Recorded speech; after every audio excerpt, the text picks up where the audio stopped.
And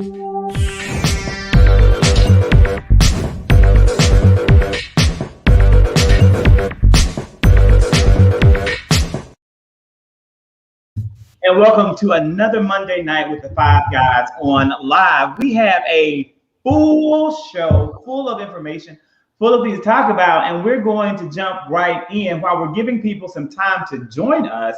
You know, gentlemen, how has the week been so far? It's been a great week.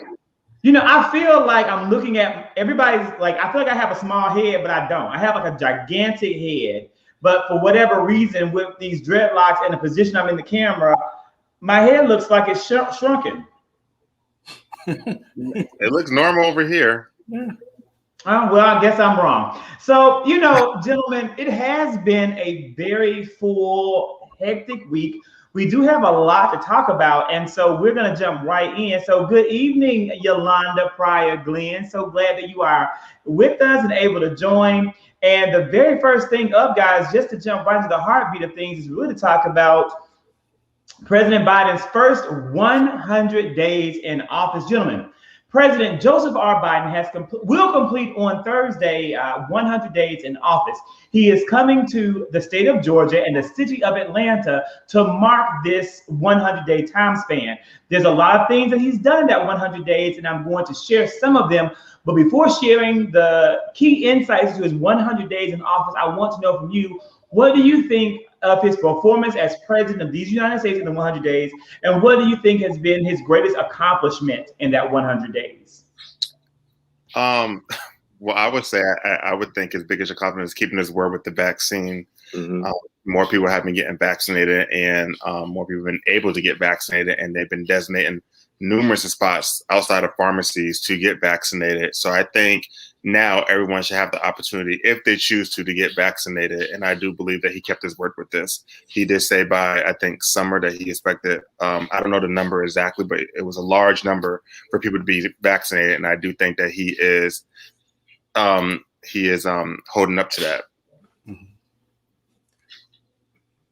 Yeah, I agree. I definitely think that we all had our eyes out for his response to the coronavirus, especially after the failed, attempts of the last administration. But he did state that he would assemble the twice impeached one-term president. I don't refer to him as that, but who caused a national insurrection at the Capitol? I don't know who that is. Who's that? But he said he would assemble a coronavirus task force. He's done that. He pushed for legislation. He's done that. He said that we would have a distribution plan. They've done that.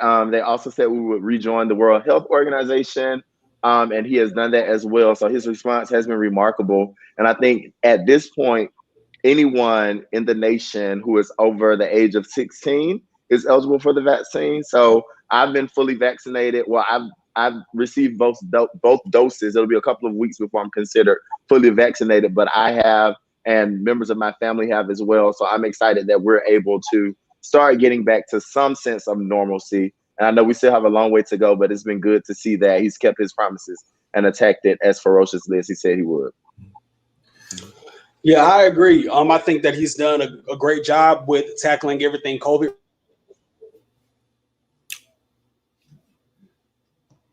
You're on mute. You went on mute, Vince. There it is. I'm sorry, my bad. The last thing we heard was COVID related. Yeah. So he's been doing a great job with everything COVID related. I know his main running mantra, we can say, was, this is a battle for the soul of a nation, for the soul of America. And so given the fact that we've had numerous amounts of mass shootings, of course, social injustices still happening in our country, I appreciate tremendously how quick his response time was. And even though legislation has yet to be pushed with certain things and certain aspects, I just appreciate him still acknowledging the people, acknowledging the struggle. As we saw through the Trump administration, he was just setting fire, never owning anything, never being accountable to anything. People were hurting, people were in turmoil, and he just sort of gave them the cold shoulder. And I'm thankful that Joe Biden is just definitely coming off, as he said he would, as a more compassionate, a more passionate president, a more responsive president, coming to Atlanta when we had the massacre happen at the the massage place and actually talking to the Asian American community versus saying something from a podium and leaving it as is. So I really appreciate him for doing that. The only thing that I really would like a little bit more is, Zach, I know we talked about immigration a little bit in earlier conversations.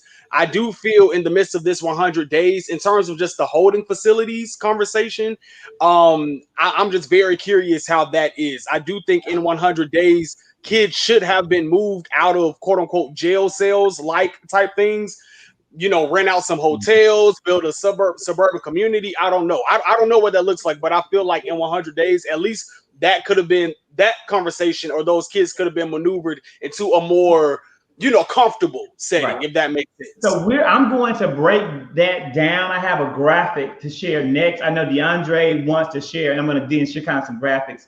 And Shanika, we will talk a little bit about the Dr. Umar. We are not fan. I am not a fan. Zachary, I am not a fan of the Breakfast Club and that whole entire type of flip-floppy rhetoric where they claim to be advocating for the Black community, but secretly you're being endorsed by Republicans. So we may get to that though at the end. It's not on the agenda, but we may add that at the end or maybe next week. DeAndre.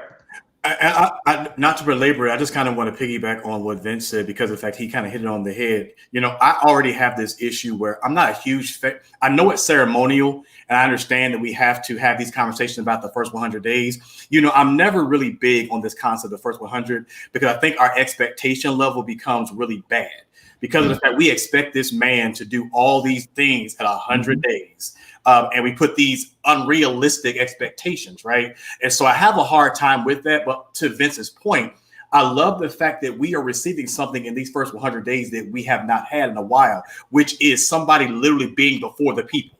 This man has been before the people so many times, and he's wanted to announce these milestones himself. He didn't want to give it to somebody else. He's been announcing when it reached 100. This man said, when it reaches 100 million vaccinations, I will announce it. When it reaches 200 million vaccinations, I will announce it. So he's been at the forefront, and that's actually been what people quote unquote have criticized him on. Yeah. But as Vince said, I appreciate the fact that people literally feel like I have somebody who is speaking to me and not at me. And that is something that we are, it's not we're far away from where we need to be, but to say that in the last 100 days that we've had somebody who has had compassion for the people has been absolutely amazing. So you know what, Shanika, look, this is a really hot topic in the media, even though we didn't plan to talk about it. So I'm going to do my best over what I have read and what I have seen in social media, because I didn't watch that interview. I want you to chime in as well. This is what happened, and it does relate to the next graphic that's coming up. And I'm going to share the graphic, and then I'm going to go back to Shanika's point and for us to kind of discuss. And Darius, I will do a synopsis the best of my ability, but I'm counting on Shanika to also add in, or anyone who watched the actual Breakfast Club whole interview, because I only saw snippets and I only have the understanding of what I have been able to piece together.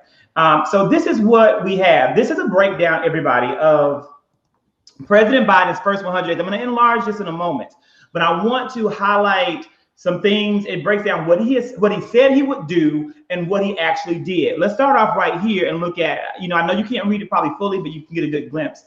In regards to COVID-19, that was the first priority set by President Biden in his for the 100 days to really get a grip or control of COVID-19 by assembling a task force, immediate legislation, a vaccine distribution plan, and of course, keeping Dr. Fauci involved. He's done that. President Biden originally said that he wanted to give 100 million shots in the arms of Americans in the first 100 days. That would literally be 1 million doses of a vaccine every day.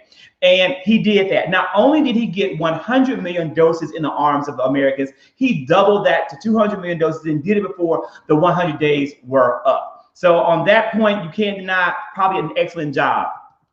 In regards to the economy, he also promised to reverse Trump's tax cuts, something that he cannot do without approval. It has not yet been done. He also promised in regards to the environment that he would get America back into the Paris Climate Accord. He has done that. He also said he would make America again a leader on the climate change stage, and that is complicated. According to this breakdown, it's something that is in the works. Now, in regards to immigration, as Vince stated, he has actually done several things of worth, including introducing legislation for a pathway to citizenship for immigrants in the U.S. illegally.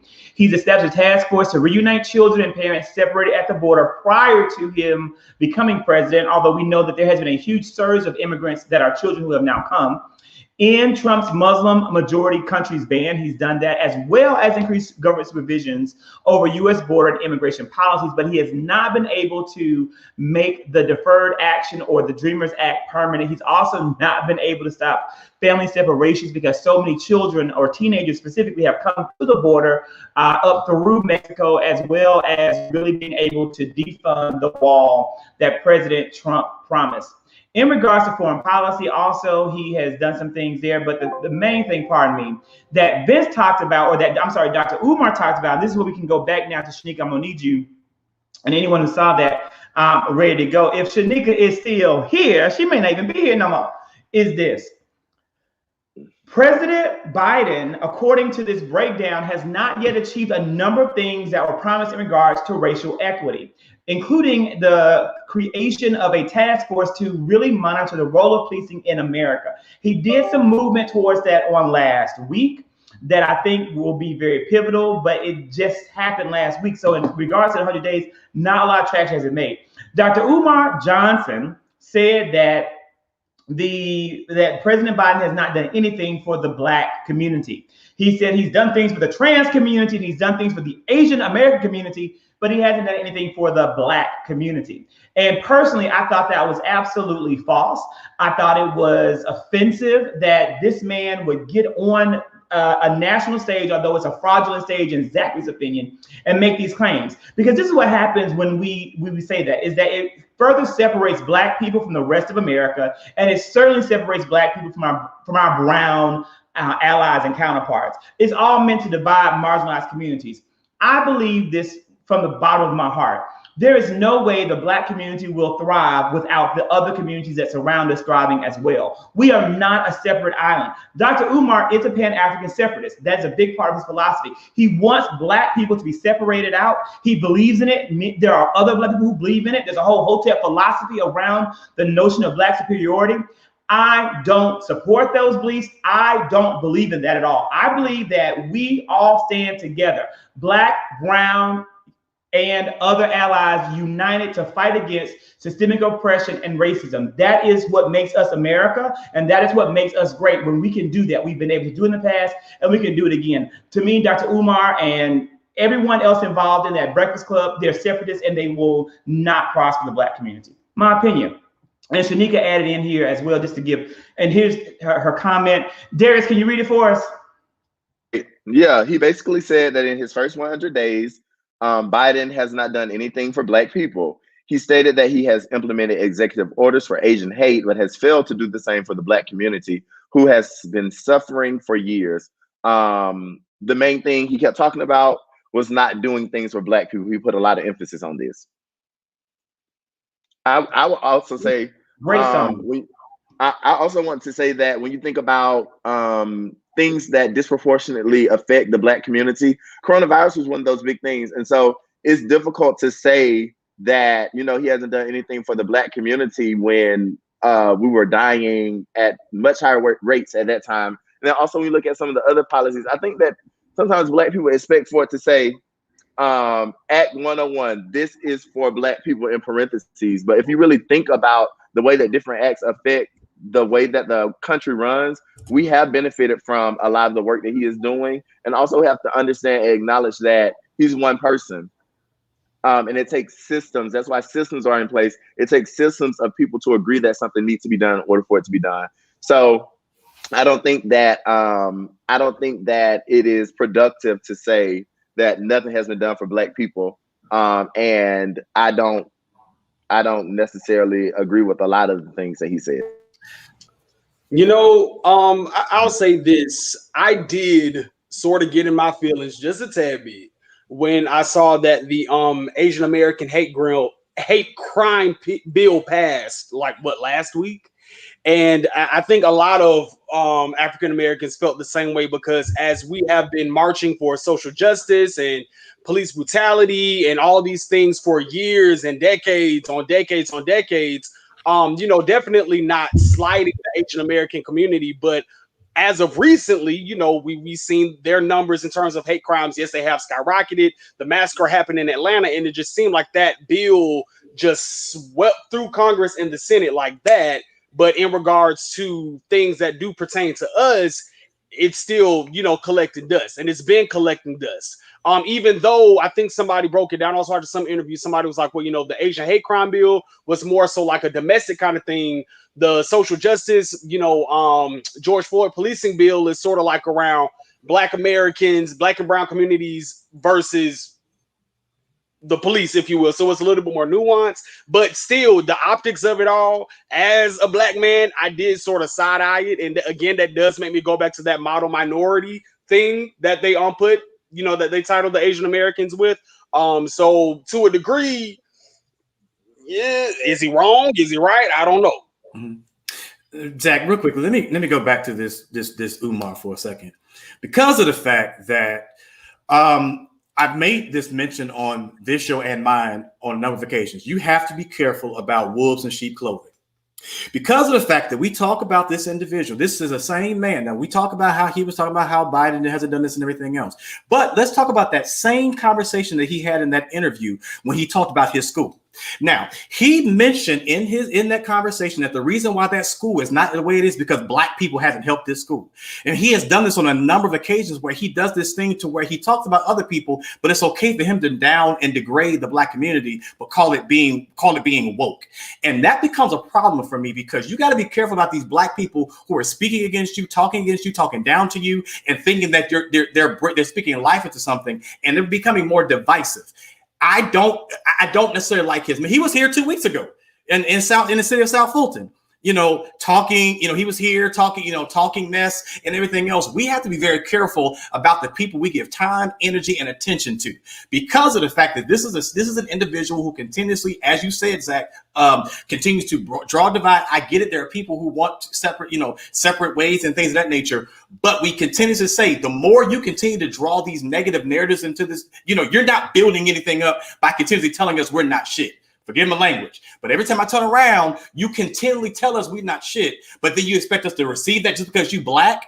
I don't take that. You cannot call piss rain and in my face and think I'm gonna call it rain. You can't do that to me. And so we got to be very careful about who we take this attention to. Yeah, he's a real doctor, but again, you also have to be very careful about, again, who we give the attention, who we give the time to. And so you can't talk out the side of your neck one way and then turn around and think that we're supposed to receive you in another way as well. So I'm just cautious about how we allow people that look like us to speak for us too. I have to agree with that, because the one time that I actually watched Fox News the other day, they are starting to coin the word Black supremacy and Black supremacist and Black superiority. And I just found it baffling. But then again, when you have, like DeAndre just said, Dr. Umar, when we're giving these people these platforms to speak that divide, what has Biden done for Black people or not done for Black people, then that definitely gives, unfortunately, our oppressors, whatever, that's gaslighting them to continue to continue to coin that phrase, Black supremacist, all that stuff. So yeah, I agree with you 1000%, man. It's just something about homophobes, and my ears just stopped working when they started talking. So but that's just me.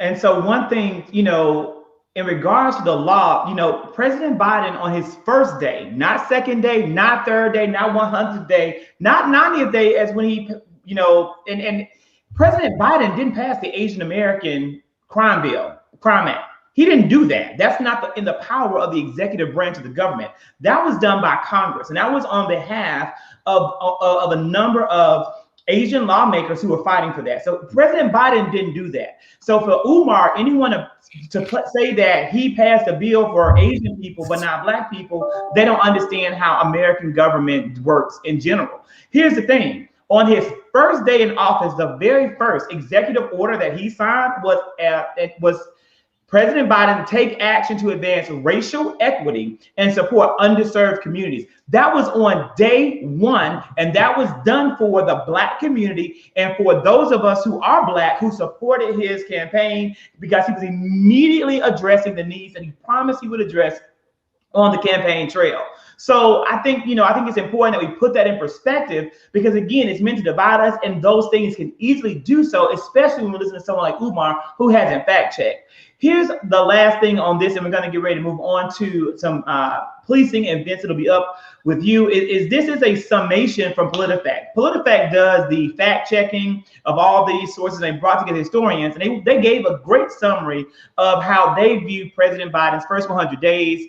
The first 100 days in office is arbitrary, but is a frequently cited milestone. And it has included, according to PolitiFact, an above average number of major accomplishments. I want to say in opposition to that, President Trump, former President Trump, twice impeached, failed to get reelected. In his first 100 days in office, let me bring us back together. In his first 100 days in office, he promised to build a wall that he did not do.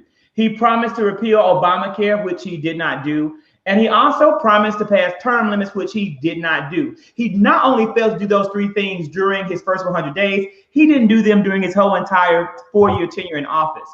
The three biggest things achieved by President Biden during his first 100 days are, of course, the coronavirus vaccine program, the passage of the $1.9 trillion economic relief bill, which will benefit Americans throughout the course of his 4 years in office, as well as rejoining the Paris Climate Accord. So that pretty much sums it up, gentlemen, I think. And I would have to say, let's give President Biden, in my opinion, I'm giving him a round of applause and a heavy hand for really making quick movements in a very tough time. America is in a very tough place. President Trump put us in a huge hole, and he is truly working to bring America back. But with those efforts to bring us back, it still did not stop the fact that 6 people were fatally shot by the police on the day of, immediately after the George Floyd murder conviction of Derek Chauvin. So at the end of the Derek Chauvin trial, when this man was found guilty on all charges, 6 additional people were killed that day. Vince, we have a surge in crime, a major issue with policing. What are your thoughts on this? Yeah. Well, I mean, my thoughts are it's horrible.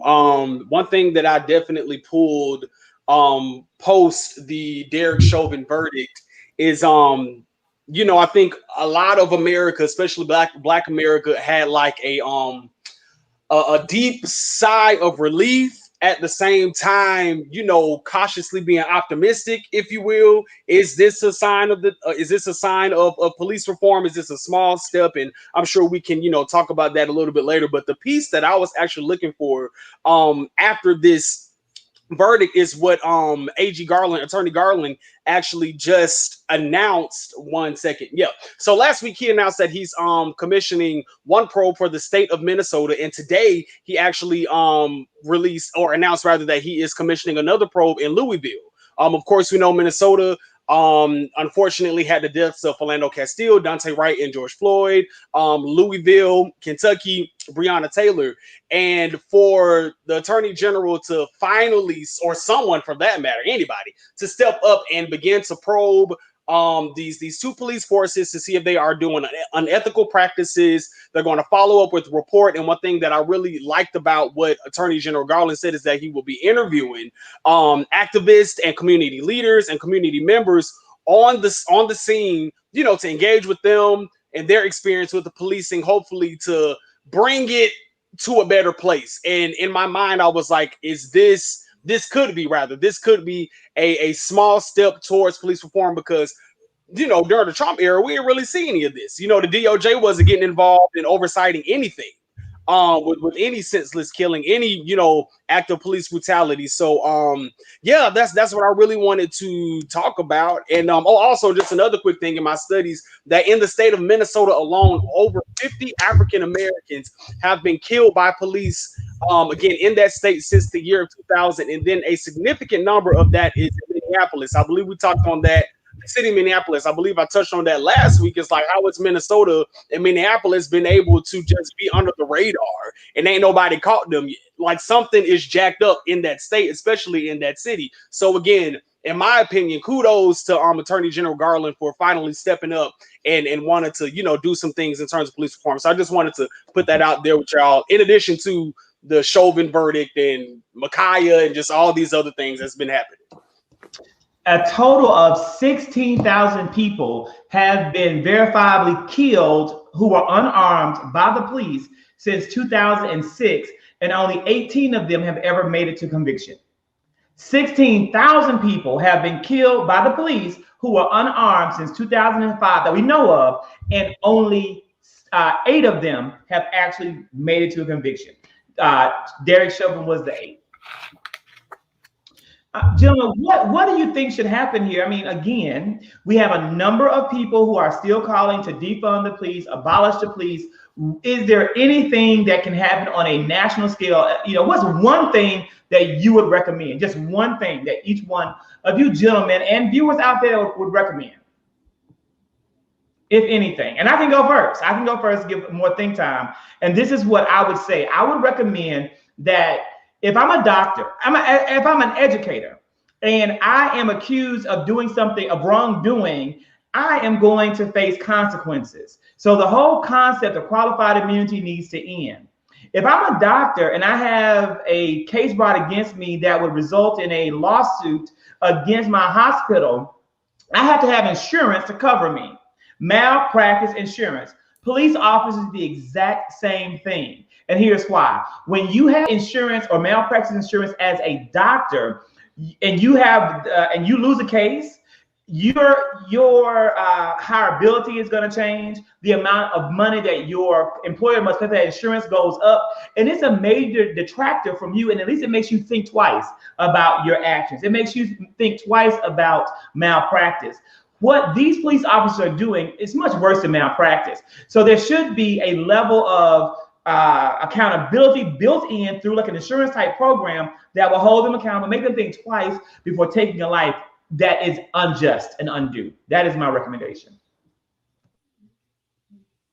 I don't know what we can do to change the police force, but I will say this. Out of the 6.8 million vaccines, the 6.8 Johnson & Johnson vaccines that had gone out, 6 people developed blood clots, and they stopped that immediately. It was like, okay, we're putting a hard pause on Johnson & Johnson vaccine. 6 people got blood clots out of 6.8 million people. If 16,000 people have been killed by the police unarmed since 2008, then we need a hard stop. I don't think that there is a way that you can change a system that was created to return slaves back to their slave masters. There's not a way that you can recreate this system to work for people of color. I don't think there is a way. I don't think that the answer is completely do away with law enforcement, but law enforcement as we know it has to change. It has to be reimagined. There has to be something different that can be done. I don't think that it's a training thing.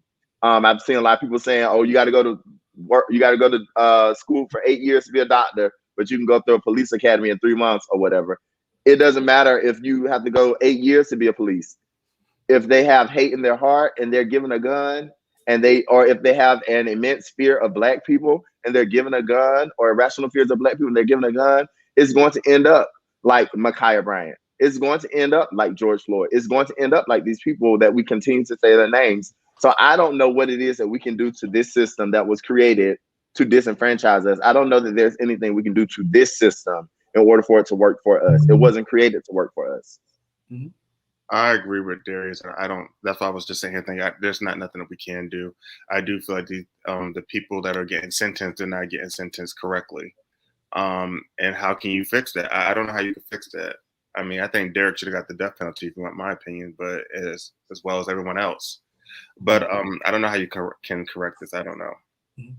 And Darius, to add to that, what you were saying a second ago, we did it. I can't let the Democrats off the hook either, because of the fact that unfortunately, when the insurrection happened in January 5th, they immediately decided, oh, we're going to do a task force that's like that happened like a terrorist task force to determine, discuss, what happened and everything else. I find it funny that they didn't, it became something happened to us. Now we need to explore. So maybe the conversation needs to be that, maybe not saying put your lives in danger, but maybe you need to start seeing a little bit more how these things affect you. I think we've let them off the hook a little too much. And so maybe we need to let them know how it affects them. We unfortunately just dealt with the situation where the census just told us, the first little portion of the census just told us, unfortunately, that we are losing spots in Democrat spots, and we're gaining spots we're losing spots in Democratic states, and we're gaining spots in Republican states. New York lost a congressional seat by 89 people. They did not count 89 people. Now you got somebody like a Manchin in the office who holds some of the things that we do in the balance, because so it's like you got to start putting people's foot to the fire. Stop letting these politicians. And as you were saying, CJ, we also have to start going back to these local in these states and say, listen, y'all got to change your laws, because unfortunately he could potentially have got the death penalty, but because of the law, he's only maximally allowed 40 years. And so, unfortunately, we also have to start telling these people, listen, we got to start changing these laws and putting people in place to change these laws. So it's just, those are some of the things, but we just have to be more intentional about educating people about what, the needs of our community. Florida's gaining one representative, and Texas is gaining 2. Both of those states are controlled by Republican legislatures, and you can guarantee that they're going to redistrict and gerrymander to ensure that Republicans gain 3 more seats in Congress and the House of Representatives. Think about all the bills that have made it through the House of Representatives and are stalled at the Senate level. But imagine if the Republicans controlled the House of Representatives. These bills would never even make the light of day. And Georgia was supposed to get one. We were supposed to get one. But because of the fact that we didn't count, and what happened was it was more than likely. Now, the problem with that was it was probably going to split the former Representative John Lewis's district, which was going to maybe make it deeper so that Republicans at the top could actually get it. But we lost it because we didn't count it. And so now there's millions of dollars we've missed. And so even on our end, we got to still do some stuff on our end as well to make sure we push the narrative. So, of course, the George Floyd Justice and Policing Act, which has advanced through the House and, of course, will probably not also make it into law because of our Republican-controlled Senate, would do the following. It would, of course, end that qualified immunity that I talked about in the beginning. It would establish a national use of force. It would mandate data collection. So you can't be an officer with charges against you like Derek Chauvin, who actually did a chokehold to a teenager previously, and it not be recorded and follow you to your next district. It would also require a ban on chokeholds and a ban on no-knock warrants. So again, the only way that you can really change what the police are doing would be through actual laws that govern those actions, and that's kind of what we need. And shout out to Tim Scott and Cory Booker for coming together to try to come up. But again, even I want to say this because I do it both sides. Tim Scott, he's doing a bipartisan concept to this, but we also got to make sure that we hope, because he wants to finesse the whole thing by not doing qualified immunity. And so we still need to hold his foot to the fire. This still is a black man in America. You still got to remind him you are a black man in America. And so I commend you for doing the bipartisan thing, but I still got to be skeptical about who you are. Right. So again, this is why I say wolf in sheep clothing. So I appreciate you doing a bipartisan, but you still got to hold the foot to the fire and make him do what's right for the people of South Carolina and this country. Right. And that's right. We were in the middle of a national pandemic. Americans had so many things they were worried about in so many communities. I definitely think that I think it's nationwide. People across the country didn't do it. We should have had a hold or moratorium on the census in the pandemic year. But of course, Trump knew this would happen, and that's why he did exactly what he did.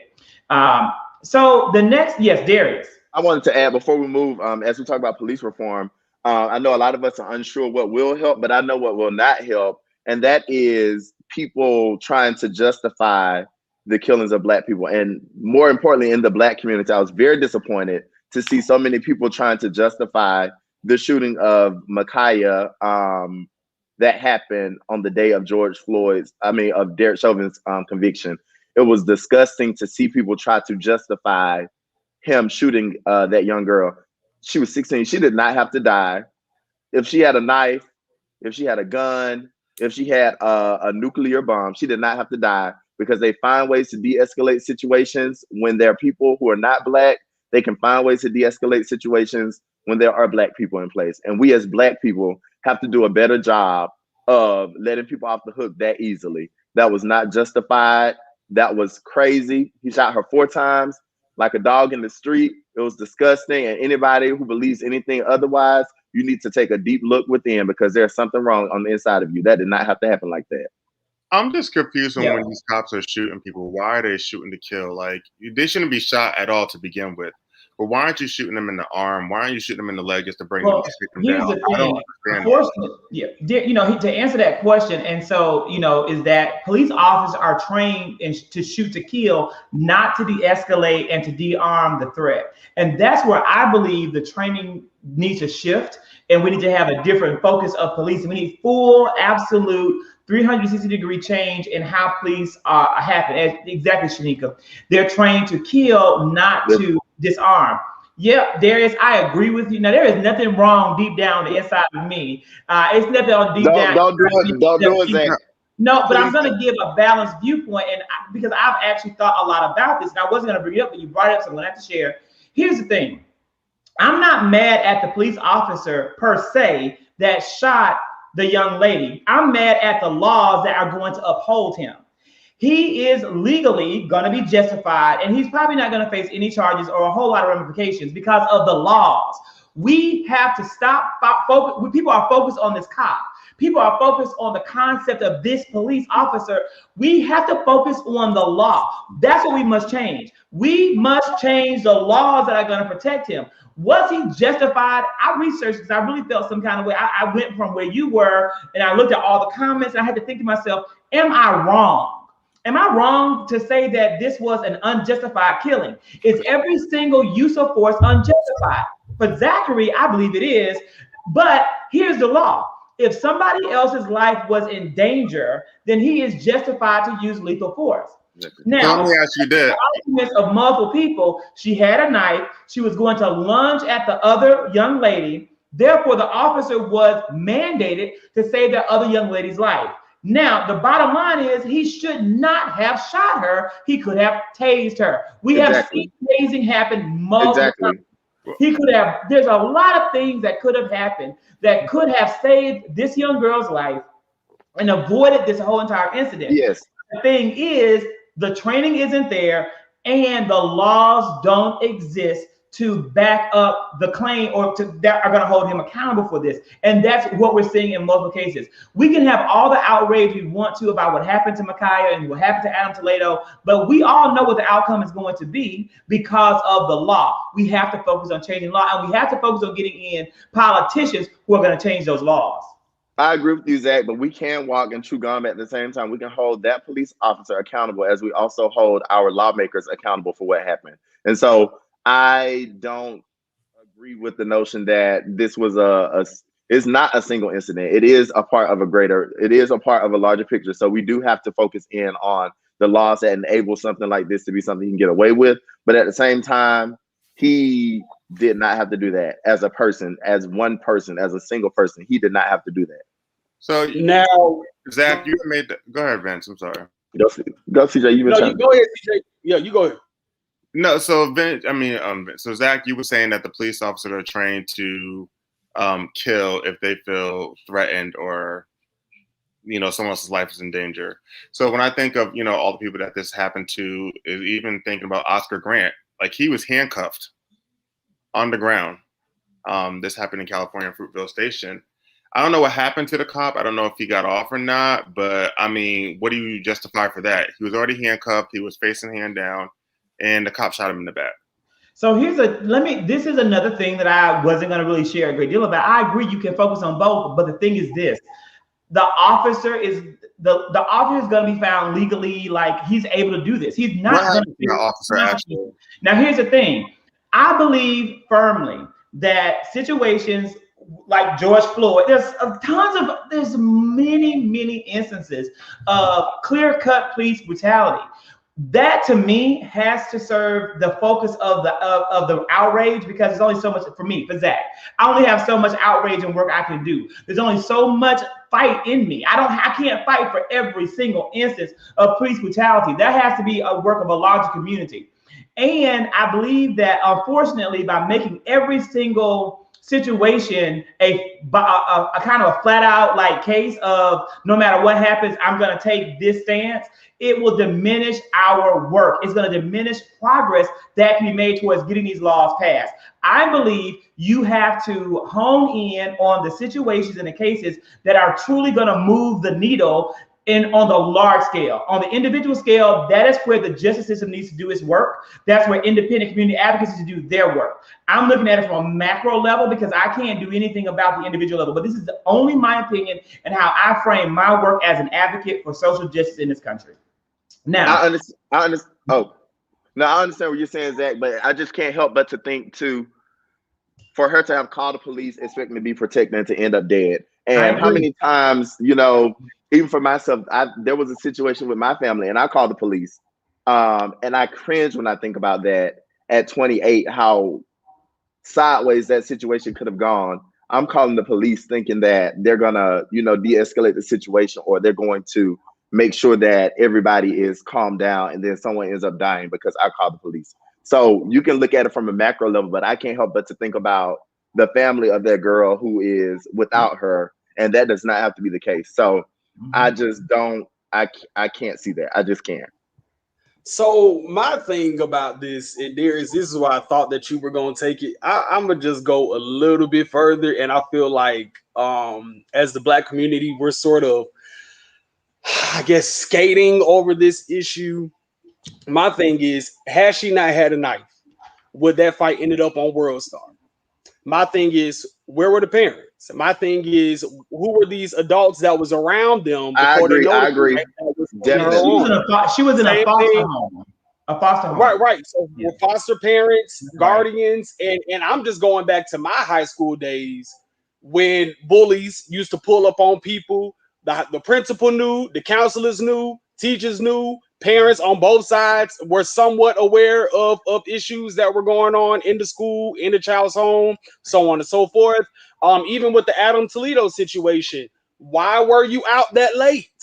Why did you have a gun? Now, the nuance about the Adam Toledo situation, which really got under my skin, was when the police report came out, the police said that Adam Toledo charged at him in a rage as if his life, to putting the police's life in danger, which was a lie.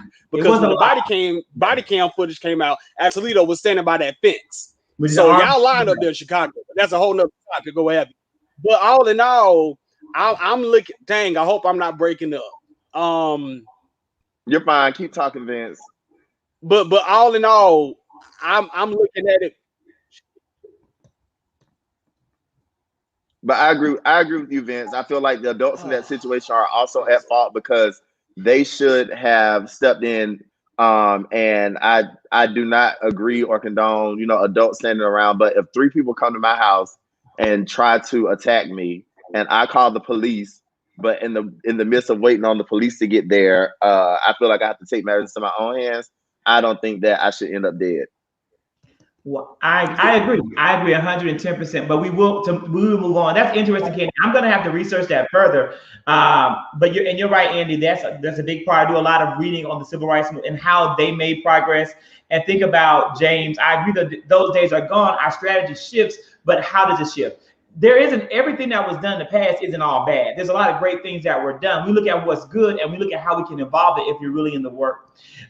We will move forward. It's been a heavy time. I know I was breaking up. I'm so sorry that I was breaking up. So all I'm saying really quickly, because my Wi-Fi acting up, is I think we also have to look at this from a community level and making sure that we are not putting ourselves in situations to be approached by something that's already not in favor of us. And I think as a Black community, we are skating around this because like I just said, had Micaiah not had a knife, I guarantee you that fight would have ended up on World Star, the Shade Room, somebody, black folk brawling in somebody's neighborhood in Columbus, Ohio. Oh, she got her butt beat, ha. Because that's how we do. But don't nobody not all of us though. Not all of us. But it's not all of us, but we can't sit up here and not say and negate the fact that it's celebrated, it's promoted. We do things to go viral, and that is a toxicity. It may not be all, but you can go up on anybody's blog right now and see that any video similar to what Ma'Khia's situation could have been, it would have had 2 million views plus by now. So that's another. Enough black two people fighting. But two people fighting still should not result in someone dying. I don't care. I'm not saying that. I'm just saying it's still a community. It's still community accountability. But the idea that the idea of us celebrating people fighting could end up with something like, I just don't see how those two things align. Those two things should be separate conversations. I'm saying that keep those separate. I'm saying that we can't put those two things together. The only thing I'm saying is there is community accountability that still needs to happen. No, she should definitely. Let's have that conversation. Still needs to happen. But let's have that conversation aside. But let's have that conversation. But let's have that conversation aside from this one, because it does not align. The two ideas do not align, Vince. They don't. Let's have two separate conversations. You can disagree, but I don't see how someone dying, I don't see how someone dying or being killed by the police, I don't see how that aligns with us needing to hold people accountable in the community for fighting. I can't see the connection between those two because things. We can't put people in, the community cannot put ourselves in situations for us to be affected by the oppressor. If, but you should not have to spend your life worrying about someone but still at the end of the day, that's what I'm saying. You do a selective hearing right now because this at the end of the day still could have been prevented. It still could have been prevented. You got all these people looking at this girl in the crowd. Ain't nobody saying nothing. Ain't nobody de-escalating. Ain't nobody doing that. It's not right. It's not right, but it's still a larger conversation. You should have done something. There's a level of accountability. And I agree with both sides, but I want to also add in this. There is an issue there are enough of us watching World Star Hip Hop and media taking all this trash that keeps them in business and making big money. And they're doing nothing to elevate and uplift the community. It is not doing anything but promoting toxic viewpoints in the community and causing damage to the Black and brown community. But what may also be causing damage to the Black and brown community is social media. Facebook is fighting very hard to stay relevant and to maintain a place of value in the world. They are now going to add a brand new feature. I think this was also a recommendation. Was this your official story? No, not really. But not really. I got stuff on it though. I mean, but gentlemen, across the board, who can tell us about Facebook's brand new feature to compete against Clubhouse? Anybody can take it away. I don't know much about it, so. Well, I can talk about it, but people be like, I talk too much. No, I mean, simply, it's basically like how Instagram started doing the stories to compete against Snapchat. It's just one of those things where, in my opinion, it's Facebook becoming too much of a technology juggernaut and not allowing other technology companies to come out and thrive and, enhance their ideas and stuff, because it just seems like Facebook is just replicating everything that's coming out already. Are you hurting the little? How many of you use Clubhouse once a week? Who in here is on Clubhouse and you use Clubhouse every week? If you do, raise your hand. But see, that's another issue though, because Clubhouse is only for Apple users. It's not for Android users. If you were on there, I promise you wouldn't want to use it that much either. Well, all of you who are our viewers, let me know, are you on Clubhouse? Because this is meant to imitate Clubhouse. But this is the thing, Clubhouse came out real quick and they used the Black community to get popular really fast, although none of their money and investors are Black. When I found that out, I got off Clubhouse. So I got invited because I think they just started like a few months ago, and you had to get invited to come to Clubhouse. for me, it was just too much to keep up with because there was too many conversations. I mean, you didn't know who was talking about what. I mean, there was different rooms for different things, but for me, it was just too much going on. So I just kind of like deleted it from my phone. It was just too much. It's a lot. I also don't use it, don't enjoy it. So I'm gonna tell you this: how it was presented to me was a way to network for a business, like-minded people who is inspiring entrepreneurs or already currently established entrepreneurs. That's how it was presented to me, and that people come on this this social media platform and they talk about their businesses, they network across the world. Bounce ideas off each other and so on and so on. That's how it was presented to me.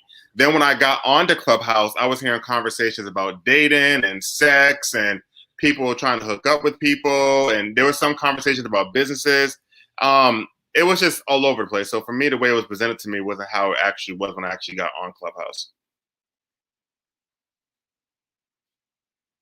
So again, do you think is this a good thing that Facebook is trying to imitate Clubhouse with a new feature? Is that a good thing? I don't think it's a good thing. I think Facebook needs to stay in their lane, like Vince said, and I think Darius said, and let other social media platforms do what they do. Facebook was originally known for ways to connect with your friends from high school and people that you may have lost contact with in the past and stuff like that. And they have enhanced their, things throughout the years as technology has evolved. But I do think that certain social media platforms just need to stay in their own lane. That's what I believe. So, you make a good point about staying in your own lane. Our next topic is about two people that are leaving their lane. One of them left not only their lane, but their whole entire gender assignment. And the other one maybe left not only, maybe left his own race. We're talking about the entry of two noted entertainers into politics. Let's start first and foremost with Herschel Walker. Herschel Walker is being heavily courted by twice impeached one-term President Donald Trump to run against Senator Raphael Warnock for Georgia Senate. Gentlemen, what do we think about Herschel Walker and his chances of being elected in the state of Georgia as a Republican? Next topic. I'm just glad that Doug Collins announced that he ain't running against nobody next year. That was more important to me than Herschel. Because my whole thing is, again, all this continues to do is just we're not naive and dumb people. And I don't like how you make it, how people say like black people are going to just vote for people because we black. We do things. We may have voted for Obama because he was black, but we voted for Obama because he also had ideals and everything else. Herschel, I don't necessarily understand where he stands for. I'm the same way when it comes to Vernon Jones right now. It's just that I'm not. We got so much going on. You should know what he stands for if he's with that man 45. Nah. I just in the end of the day, it's just that he's just another pawn in their play, and it just all it does is just make us look bad. That's all. Oh. Yeah, I don't think that Herschel Walker is going to have a verifiable chance. I certainly do hope that he gets to run. I certainly do hope that he gets Trump's endorsement, because Republicans in Georgia literally are saying they are not going to run until they know for sure that Herschel isn't going to.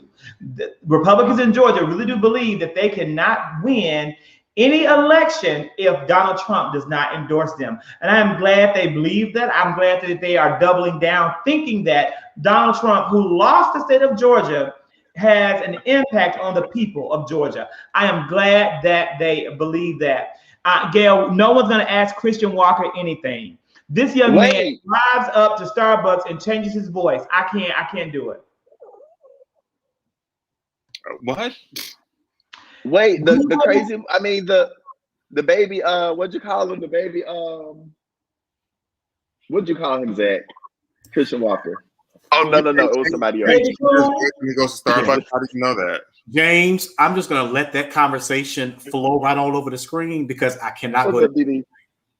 Look, y'all, I want to say so many things I can say about that dumbass statement you just made, and trust and believe there are many people who vote for people just because they are black.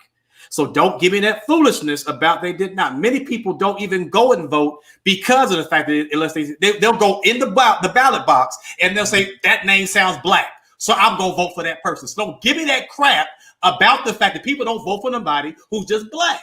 And I understand it's Alan Keyes and Obama and everything. I know this. I ran in 2 elections. So I know people vote for people. DeAndre, who are you talking to? No, this James Johnson, like we don't vote. No, we do vote for people because they're black. My mama voted in the election. She voted for Stacey Abrams because she was black. And there was another Stacey. And she wasn't even the best candidate. So let me tell you, I voted for Stacey Evans. Don't put no foolishness on here talking about we don't vote for people black. Yes, we do. I voted for Stacey Evans because I know her. I voted for Stacey Evans, which is moving forward. Well, here's the thing. So clearly there might be some black people that will vote for Herschel Walker, but probably not a whole lot. But in California, in addition to Herschel Walker, you have Lady Kate. Yeah, wait. What? Caitlyn Jenner is running for governor if a recall happens of Gavin Newsom. So California is really weird. They allow this massive recall possibility, which it seems like it's going to happen. And she is saying that she is going to run as a Republican against him if he is recalled. Do we think, we don't live in California. This was kind of brought up as it's making news for a moment. Is this something, do you think there's any way on earth that she would have a chance? Before you continue, Zach, I just want everybody to know I wasn't laughing because you put Caitlyn Jenner up there. My mom sent me a meme of Herschel Walker and it said red bike. I saw that she had commented earlier, I'll be right back. I didn't know what she was I didn't know that she was referring to him. But in terms of Caitlyn Jenner, no. I mean, this is a funny picture of Caitlyn. Now you know this is a funny picture. I'm not gonna laugh at Caitlyn Jenner. Candace, somebody get Candace out of this room. I'm not gonna laugh. I'm not gonna laugh at Caitlyn. I'm not gonna laugh at her. I'm not the biggest fan of celebrities running for office. I'm not a huge fan of that. That's not my big thing. And I'm not saying now, there have been people who have run, like Al Franken has been a senator. We did have Jesse Ventura, who was governor before. We did have, of course, President Schwarzenegger, but we also had President Reagan, who was a president. So we have had those, but I don't necessarily know I fully agree with this whole stars going to political round. I don't know. I'm just fickle about it. So best of luck, but it's not my thing for people, for politics. I think a major turnoff that'll definitely hurt her, in my opinion, in her run is that she has a lot of people that work for Trump or were a part of Trump's campaigns team that are a part of hers. So her, of course, being part of the LGBTQ community and Trump's stance against trans women, and now you got people on his team working for you to get you in this position. It's just a very weird gray area that she's living in right now. So it should be entertaining to see how it unfolds. It's a cover for the Republicans because they do receive a lot of heat for their anti-LGBTQ plus politics. So this is a cover. They can put a face up there and make it seem like they're supporting someone who is transgender, and it makes them look less homophobic or transphobic or whatever. Right. But it's definitely something that's not clean in the milk. So Andy says it looks fishy to her. We definitely say when we see this, it looks like something is not clean in the milk. Unfortunately, Black Twitter was saying the same thing last night about the one and the only, the lovely, the beautiful Halle Berry. Black Twitter really disliked Halle Berry's look for the 2021 Oscars. That we have not seen Halle. She is a beautiful, stunning 54-year-old woman, and Black Twitter were very unhappy to finally see her back in the spotlight with her haircut. Gentlemen, what do we think about Halle? Well, shout out for being natural.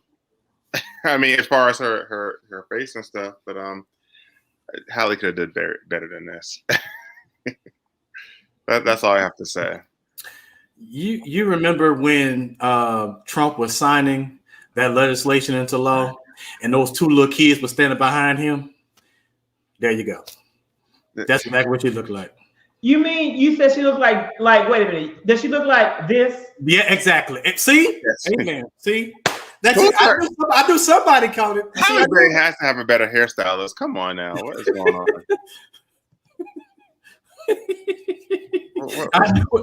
I knew somebody else thought like I did. Y'all not gonna inherit the kingdom of heaven being like this. I'm just gonna let y'all know that right now. It's not gonna happen. Not losing Isaiah.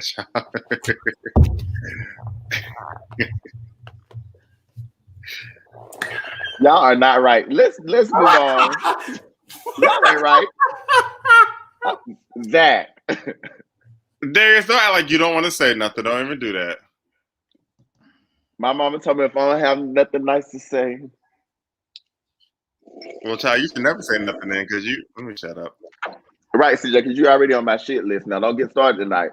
So here's the thing. I do agree that Halle Berry still looks amazing. Halle Berry looks stunning. She's 54 years old.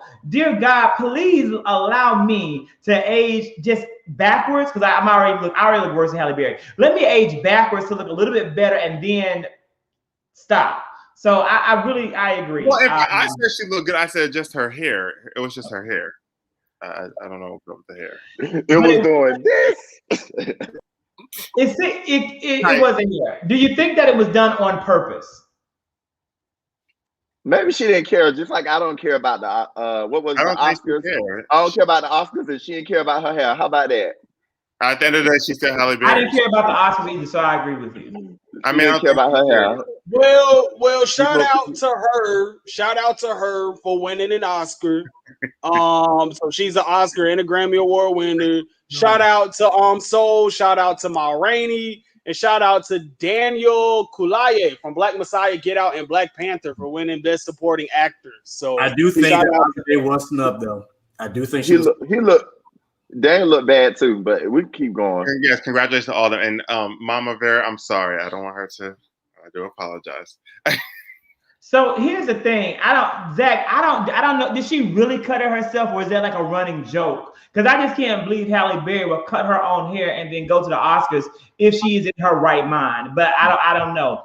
And I agree, shout out to all the winners. But this is the thing. I did not watch the Oscars, and I have decided I probably won't ever watch them again. No Oscars for me, no Grammys. I will watch the highlights. I'll watch the social media. I'll read about it. But this is the thing. I am tired. The fact that this was the second time in Oscar history that a female director or producer or whatever was even nominated is sad. That illustrates the misogyny in the entertainment in this academy. I won't say the entertainment industry. That's not fair to all the hardworking people in the industry, but it speaks to the misogyny of the academy. And the fact that you've only had one Black woman ever win Best Actress, and that was Halle Berry, speaks to the level of internalized racism that is in the academy. Zachary Kirk will no longer ever be able to support viewing such awards programs. I refuse to do so. And so with that, though, here's something that I did watch last night. And CJ, I know this is your highlight of the show. As Darius braces for the highlight of the show for him, that Black History 365. And that's always when we have a chance to talk about one of your favorite programs, The Real Housewives of Atlanta. Last night was the reunion dominated by these two women, Portia and Kenya, Kenya and Portia, Portia and Kenya, Kenya and Portia. It's a whole lot of now talk. Number one, the first question I have for you guys watching with us and the gentleman on the show was did this reunion live up to the reunions of past years? No, not at all. But I don't think it was just Kenya and Portia. I think it was Drew, Portia, and Kenya that were kind of all going at it because Drew had a lot to say and they were really focusing a lot on Drew. I do think some good things came out. But no, it wasn't like the best reunion of all the reunions out of 13 seasons. No. Well, I didn't sit here and make this picture. Like I went and found what was online, and I'm just making it work for the transitions. Well, yeah, for me, I actually feel that Drew was the star of that first episode of the reunion, if you will.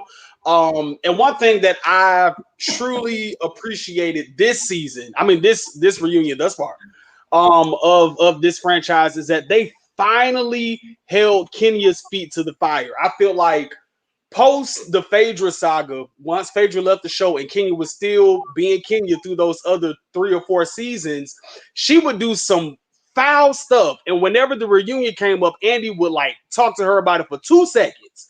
And what she did went through the whole reunion. Like, they never held Kenya accountable of anything, really, of anything. Or she was able to cry and play victim out of it. And then, I agree. Then what would be a 15 episode saga, they would address it for 2 seconds on a reunion, but then talk about everybody else stuff for the rest. And I was like, Kenya, it don't match. So for me, I was just glad that Andy was drilling her with them questions, that Drew was keeping up with her. And I was glad about it. Kenya deserved it. Was Andy really drilling her? I mean, Drew was keeping Portia up. was doing it too. Was Andy really drilling her? I don't think he was. I think he was. Andy was on her ass last night. And I'm sorry, I'll let you know. Who, Darius? He was on Kenya's ass last night. I mean, like you got to look at. I'm sorry, Darius, but if you look at last season, if you look at the season when they went to Barcelona, when Kenya been doing all that stuff the past 2-3 seasons, Andy don't say nothing to her, or she'll cry and finesse her way out of it and go on to somebody else. But last night, they literally was, in my opinion, was drilling her, and rightfully so, because she know how to finesse her way out of it. And she finagles her way out of every situation, because that's what Kenya does. And even Portia even called it out when she does something wrong, and then you call her out. She tries to finagle, but no, that's not the same thing. It's something different. She always does that. She never does something wrong and keep it moving. She can never. Okay. She was a communications major or something at Wayne State. I don't know what her major was, but whatever it was, she has a background in communications, and she has a really good gift of spinning shit. Excuse me, I've been cursing a lot. She has you can hear me, Vince? Okay, yeah, but she's really good at spinning things. And so Kenya, the only person I feel like that was smart enough to keep up with Kenya in the past has been Phaedra. Because Kenya is a very intelligent woman, and she allows herself to use words that will confuse certain people on the stage. And sometimes they get so caught up on that and some of her antics that they aren't able to keep up with her. But last night, Andy was holding her accountable. He was reading her as well. I always felt like Andy doesn't like Kenya, but Kenya is good for the show. Also, Portia Luther King.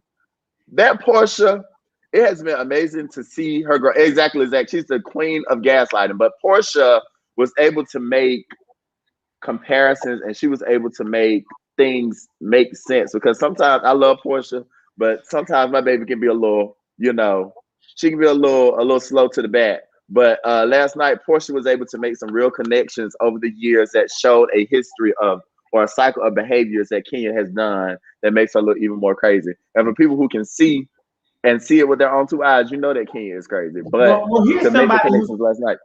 Here's somebody who Andy didn't get in, and who really didn't even get into the reunion very well. And that's Cynthia. Oh no, she's gonna get a tweet that was sent out last night. You know what? Read the tweet for us. Darius. At this point, Cynthia should have phoned in via Zoom, not the foot up. I'm so done. She's gonna get it next week. She's gonna get it next week. You know who else was asleep at the wheel? That Kandi. She only woke up 3 times during the reunion. That was to try to back up Kenya against Drew. And I'm like, dang, what happened with Kandi and Drew? Like, why is she so pressed about Drew? Cynthia's gonna get it next week. Oh, they about to tear her up about that wedding. But I'm not gonna say too much about it. Well, she was wrong for having it. She knows she was. And so this, of course, was also a big focus of the reunion, was Cynthia's cultural appropriation of Kenya.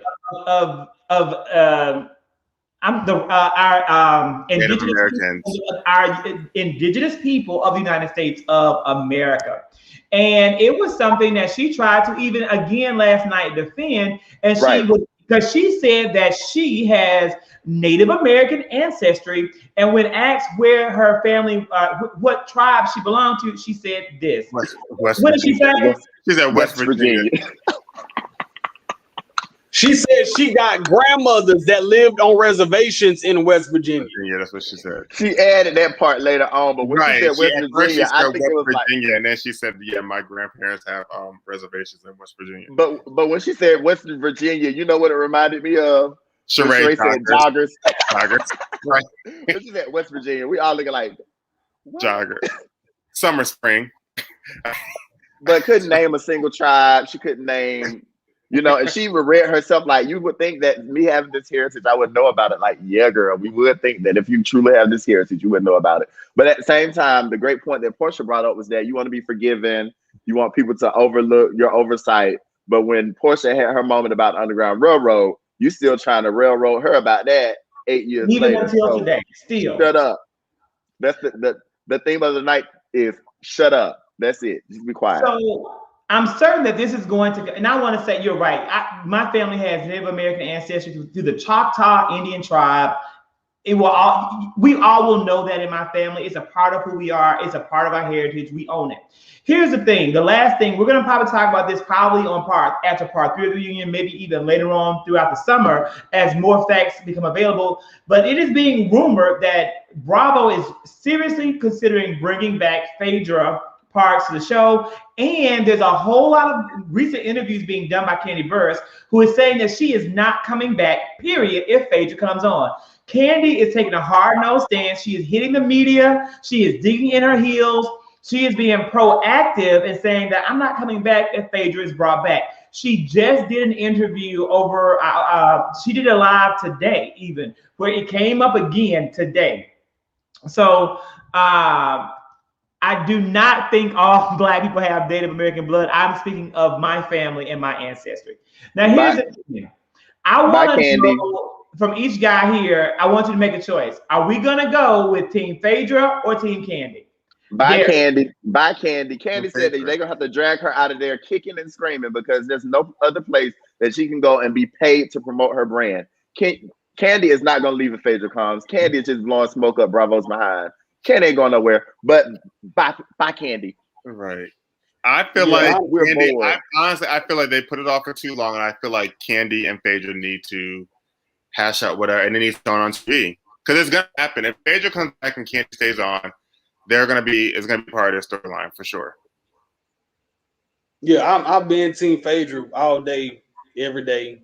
That ain't changing. And somebody even I think on Instagram they put some potential storylines. You got Phaedra, her dynamic with Portia, Phaedra and co-parenting with Apollo, and then Apollo being friends with Peter. Could that bring Peter back to the show? But then that Peter and Cynthia dynamic with her being married, like somebody created a whole board around what Phaedra's potential storylines could be.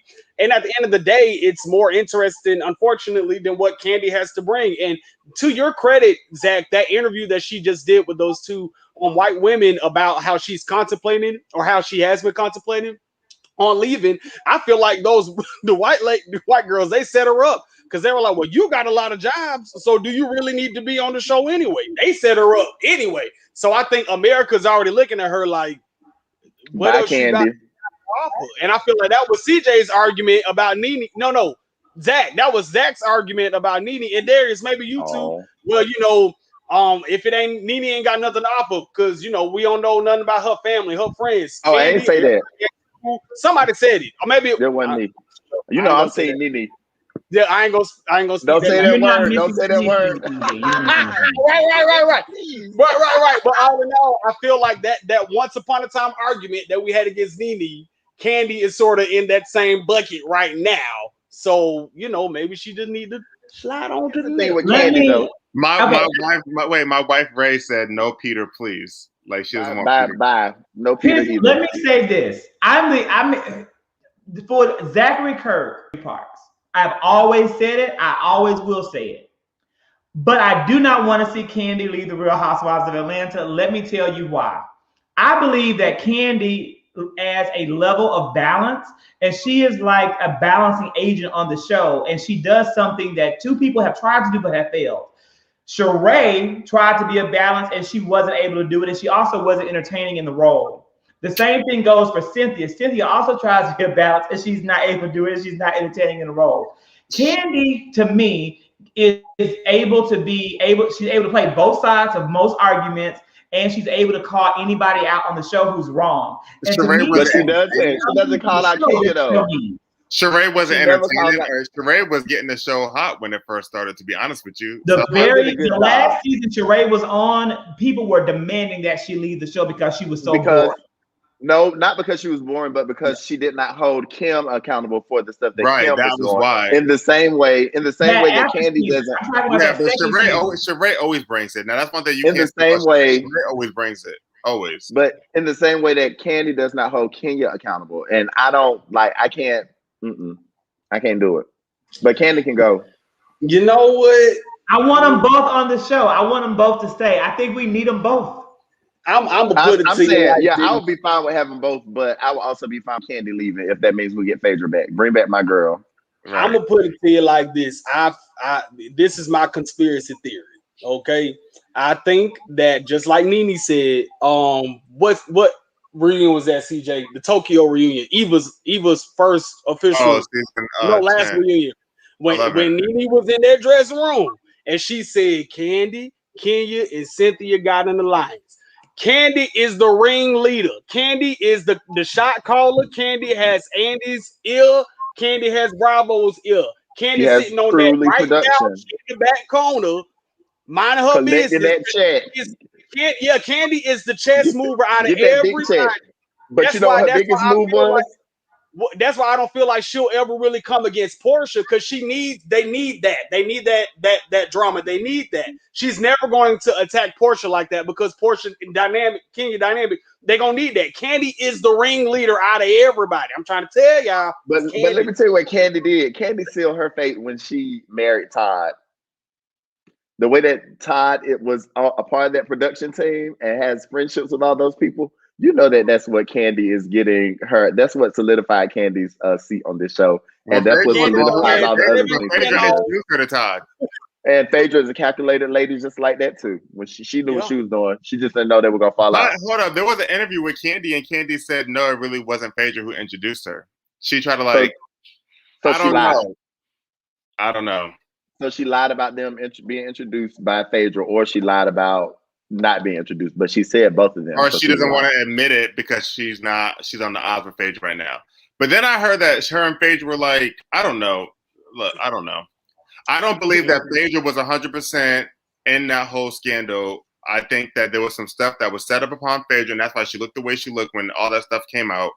And I think that Phaedra only knew partial of what was going on. I do believe it was a setup. Oh my God, Racine. That is a great note, because even though Todd may have been nobody in somebody's eyes, we're now going to talk about somebody who is somebody in everybody's eyes as we celebrate Black History 365 days a year. Who is tonight's Black History fact? Thank you so much, Zach. I'll take it away. First of all, I want to say hello to everyone who's watching tonight, but also to my sister, Andy Williams. Y'all, that is my blood sister who's been commenting and engaging with us tonight. And she brought up a key figure in Black history earlier, Miss Claudette Colvin.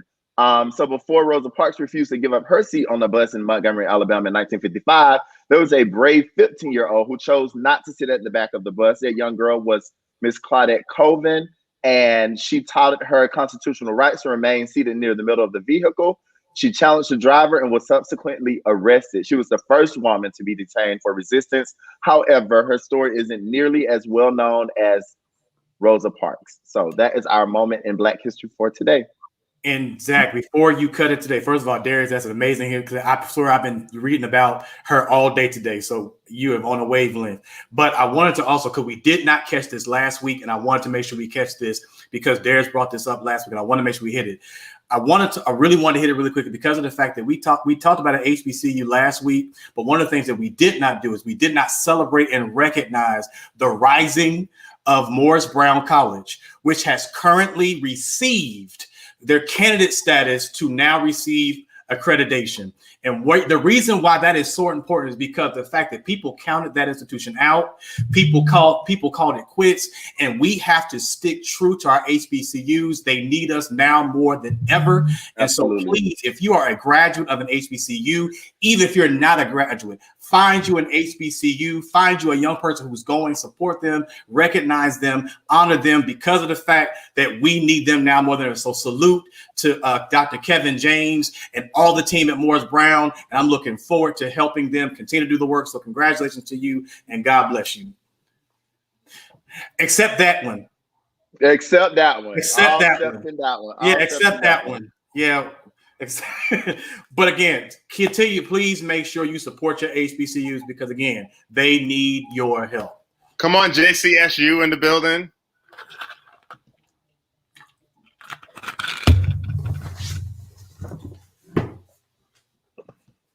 And they also have a Cash App. If y'all, I know some people like posting Cash Apps on their birthday. I don't do that, but if that's something y'all are into, Cash App tag Restore Morris Brown. And you can just send them a little, send them a little change, send them some lunch money. Rattlers, orange green. Rattlers, orange green. Come on, Andy.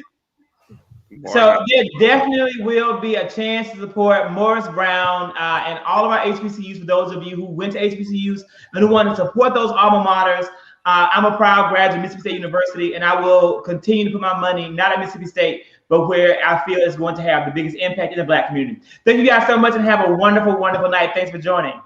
See you next week. Good night.